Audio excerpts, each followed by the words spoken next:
जिसका मुझे था इंतज़ार, जिसके लिए दिल था बेकरार, वो घड़ी आ गई आज।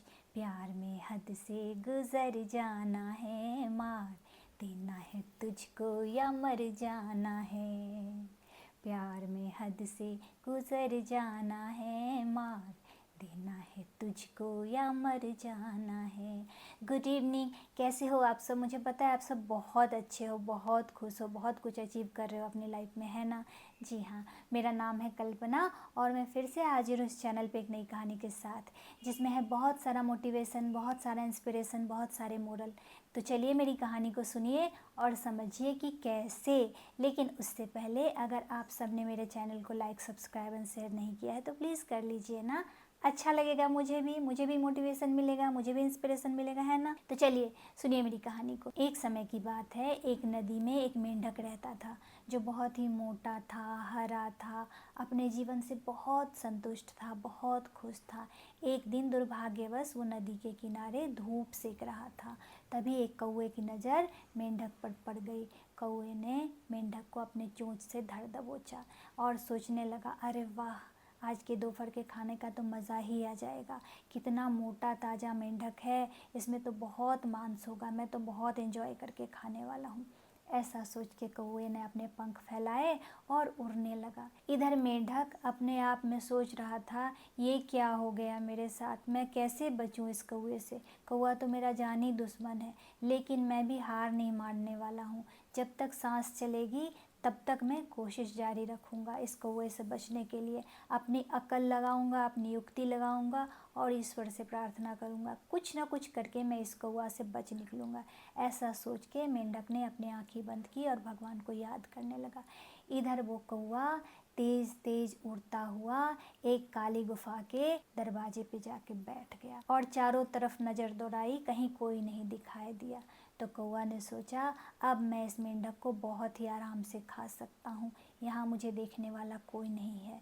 तो कौवा खाने के लिए जैसे ही मेंढक की तरफ बढ़ा तो मेंढक बहुत तेज तेज हंसने लगा।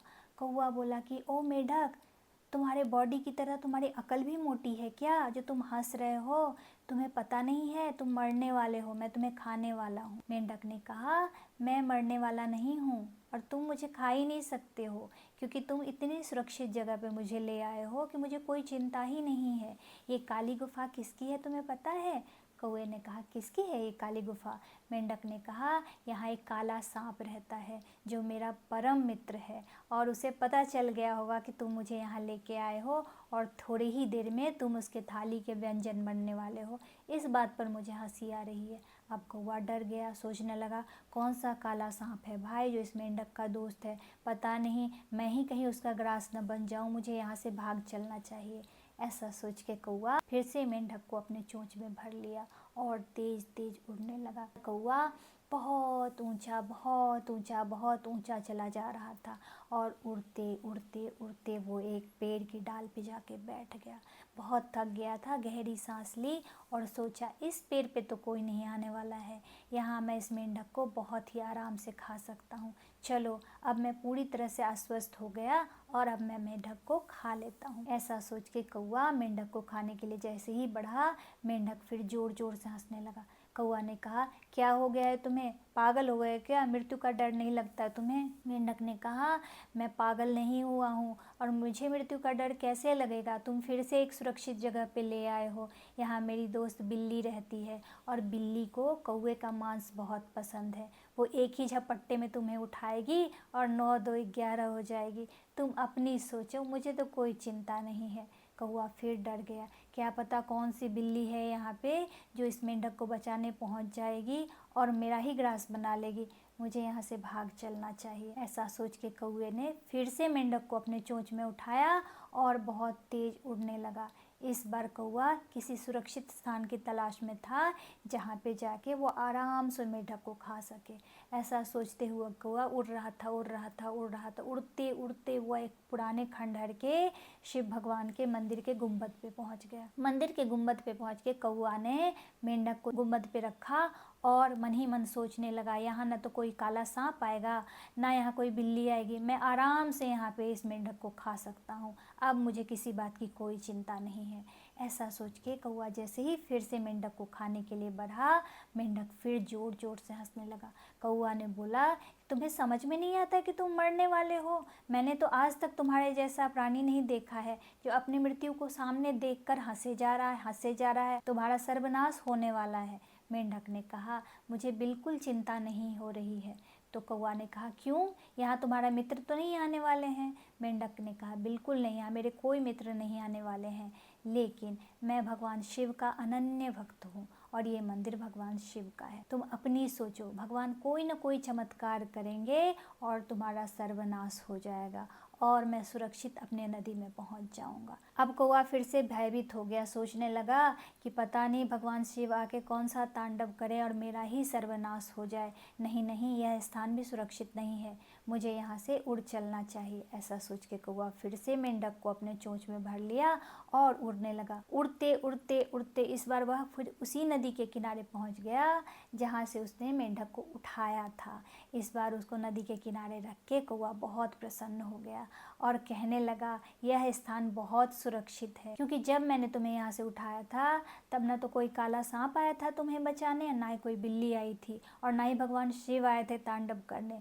इस बार तो मैं आराम से तुम्हें यहाँ खा सकता हूँ, ये जगह बहुत सुरक्षित है। इस बार मेंढक की आंखें डबडबाई और मेंढक ने कहा, दोस्त, मुझे मरने से बहुत डर लगता है और वह भी इस तरह दर्द में मरने से तो बहुत ही डर लगता है। तुम्हारी चोंच बहुत मोटी है, ये देख के मुझे डर हो रहा है कि जब तुम मेरे छाती को भेदोगे, उस पर प्रहार करोगे तो बहुत दर्द होगा। मैं चाहता हूँ तुम एक ही बार मुझ पर प्रहार करो और मेरा काम तमाम हो जाए। इसके लिए तुम अपने इस चोंच को पत्थर पे घिस के पैनी बना लो, इसे शार्प बना लो, उसके बाद मुझ पर प्रहार करो ताकि मुझे दर्द ना हो। कौआ ने कहा, बस इतनी सी बात? मेढक ने कहा, हाँ। कौआ ने कहा, तुम मेरा यहीं पे इंतज़ार करो, मैं अभी आता हूँ, अपने चोंच को पैना बना लेता हूँ, उसे शार्प बना लेता हूँ। ऐसा कह के कौआ थोड़ा आगे बढ़ के एक पत्थर पे अपना चोंच घिसने लगता है। इधर मेंढक ने मौका देखा और पानी में छलांग लगा दी।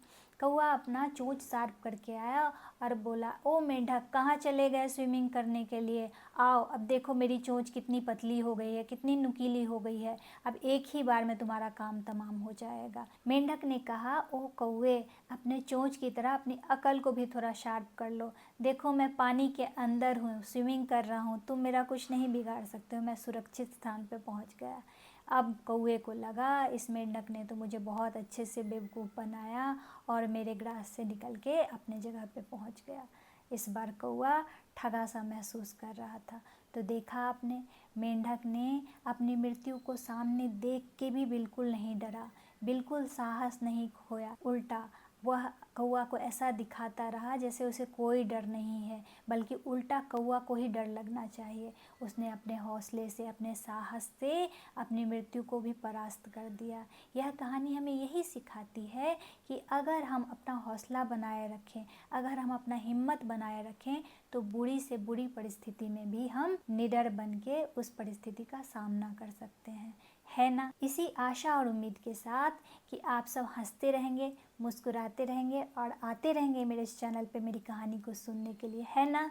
तो चलिए, तब तक के लिए आप सबसे विदा लेती हूँ और कहती हूँ, जय हिंद।